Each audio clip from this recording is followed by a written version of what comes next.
Ce sera l'une des nouveautés de l'édition 2022 de la Foire de Mars.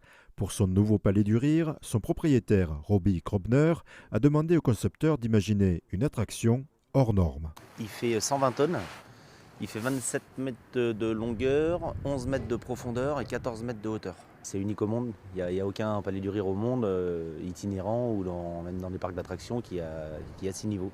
Et je me suis inspiré un peu de l'émission Fear Factor pour faire des jeux un peu plus attractifs, ça bouge beaucoup. D'une capacité d'accueil de 450 personnes, ce Palais du Rire comprend des jeux qui sortent de l'ordinaire, des roues qui tournent à contresens, des bassins, tous imaginés par le propriétaire avec ses équipes. Il s'attelle au dernier réglage. Que tout le monde tombe, quoi.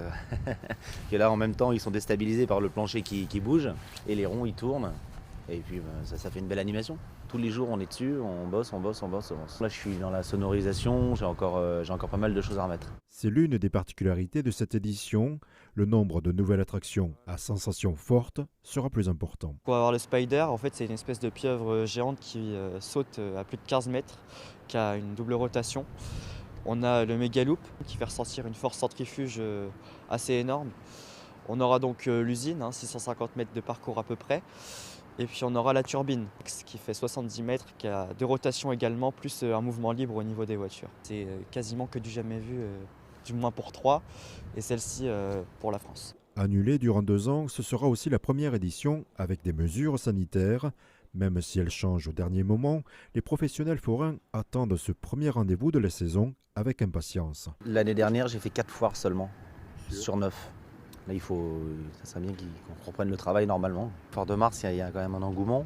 Les clients vont être au rendez-vous. À partir du 16 février, on n'aura plus de port du masque, on n'aura plus de jauge à attribuer au Foire de Mars. Mais c'est susceptible de changer quand même. Donc voilà, dans la logique, ce serait passe vaccinal à chaque attraction et au restaurant. Sauf aux stands de bouche comme les stands Albert, Nougat Albert et tout ça. Voilà. Bon, déjà, on était très honorés que la ville de Troyes maintienne l'événement. C'était quelque chose qui nous a quand même fait du bien. Pour que ça ait lieu, il faut certaines contraintes, mais on est prêt à les accepter et pour que tout le monde puisse s'amuser, quoi. La Foire de Mars accueille entre 200 et 300 000 personnes.